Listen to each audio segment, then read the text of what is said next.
Assalamualaikum warahmatullahi wabarakatuh. Halo teman-teman semuanya. Kembali lagi dengan saya Noftalina. Di kesempatan kali ini saya akan membahas salah satu mata kuliah di PPG Prajabatan, yaitu praktik pengalaman lapangan 2 umum. Jadi PPL di semester 2 ya, pada bagian orientasi PPL 2. Nah, kalau di LMS itu ada beberapa pertanyaan yang harus dijawab. Ada 3 pertanyaan ya. Yang pertama, apa yang membedakan PTK atau penelitian tindakan kelas dengan penelitian tindakan kelas kolaboratif? Jadi di sini tentunya berbeda ya. Jadi ada 2 hal yang saya nanti jelaskan. Jadi yang pertama adalah PTK-nya dulu. Jadi PTK itu dilakukan oleh seorang guru secara mandiri dalam kelasnya. Kemudian yang kedua, guru bertindak sebagai peneliti tunggal yang melakukan perencanaan, pelaksanaan, observasi, dan refleksi terhadap perubahan atau perbaikan yang dilakukan dalam kelompok atau kelas ya dimaksud di sini ya. Kemudian yang ketiga, biasanya bertujuan untuk meningkatkan praktek pengajaran dan hasil belajar siswa dalam kelas.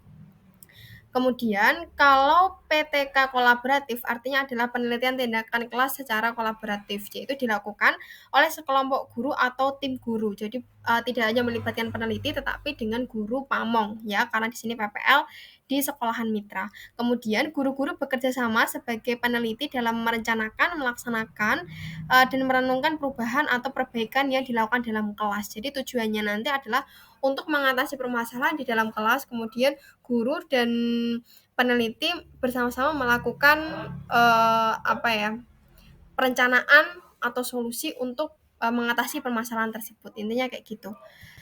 Kemudian pertanyaan yang kedua adalah PTK kolaboratif, eh, mengapa PPL 2 mengadopsi PTK kolaboratif? Karena di sini PTK kolaboratif itu memungkinkan mahasiswa calon guru untuk bekerja secara tim dengan guru-guru yang lain, sehingga mereka dapat belajar dari pengalaman atau pengetahuan yang lebih luas. Kemudian yang kedua, melalui PTK kolaboratif, mahasiswa calon guru itu dapat mengembangkan kemampuan kerjasama dan komunikasi dalam konteks pengajaran yang sebenarnya. Kemudian yang ketiga, PTK kolaboratif dapat memfasilitasi kolaborasi antar mahasiswa dimaksud adalah peneliti ya dengan guru-guru yang sudah berpengalaman, sehingga dapat saling mendukung, kemudian mencari solusi bersama dan belajar satu sama yang lain. Kemudian yang ketiga yaitu aspek yang ditekankan pada PTK kolaboratif dan lesson study itu apa aja sih gitu ya. Jadi di sini yang pertama terkait dengan PTK kolaboratif dulu ya. Kolaborasi tim. Jadi PTK kolaboratif itu menekankan kerjasama antara anggota tim dalam merencanakan, melaksanakan, dan mengevaluasi tindakan perbaikan di kelas. Jadi tim anggota itu melakukan pertemuan secara reguler bersama-sama untuk berbagi pengalaman, refleksi, dan pembaruan mengenai proses PTK. Jadi terkait dengan mau berapa siklus, kemudian bagaimana pelaksanaannya, perangkat apa saja yang disiapkan kayak gitu. Kemudian pembelajaran bersama di sini menjadi aspek penting dalam PTK kolaboratif. Jadi kesempatan untuk belajar dari satu sama yang lain antara peneliti dan guru. Dan guru-guru dalam tim saling berbagi ide, kemudian strategi, pengetahuan untuk meningkatkan praktek pengajaran keduanya secara kolektif.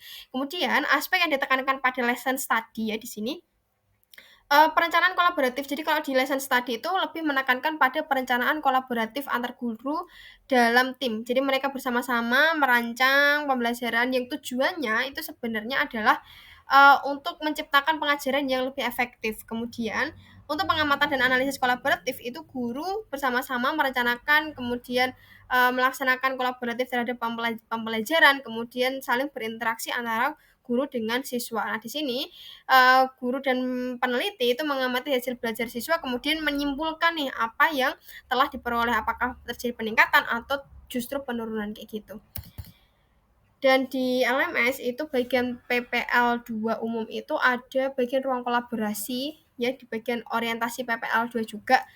Jadi karena kami sudah di plotting ya sekolah mitra yang bekerja sama dengan LPTK itu sudah menerima kami sebagai mahasiswa yang praktek pembelajaran di sana, maka kegiatan orientasi PPL 2 ini kalau saya kan dapatnya di SMA Kesatrian 1 Semarang itu berjalan dengan lancar. Jadi pihak sekolah menyambut dan menerima semua mahasiswa PPL PPG Prajabatan itu dengan baik. Kemudian acara diawali dengan pembukaan, kemudian sambutan, sekaligus serah terima mahasiswa PPL, petunjuk teknis, dan penutup. Kemudian selaku koordinator DPL itu menyerahkan mahasiswa PPL ke pihak sekolah dan diterima oleh Bapak Kepala Sekolah.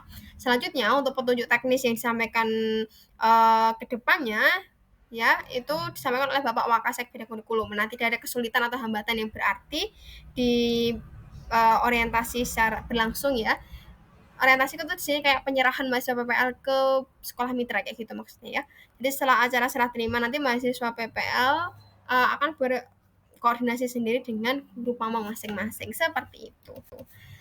Dah, sekian dari saya. Semoga bermanfaat teman-teman semuanya. Semangat yang sedang PPG ya. Semoga dilancarkan, dimudahkan dan diberikan berkah barokah untuk semuanya ya. Semoga bermanfaat untuk teman-teman semua. Jangan lupa like, comment, dan subscribe ya teman-teman. Dan klik lonceng notifikasinya agar teman-teman tidak ketinggalan dengan video terbaru dari saya. Oke, saya akhiri. Terima kasih. Assalamualaikum warahmatullahi wabarakatuh. See you in the next video ya teman-teman semuanya.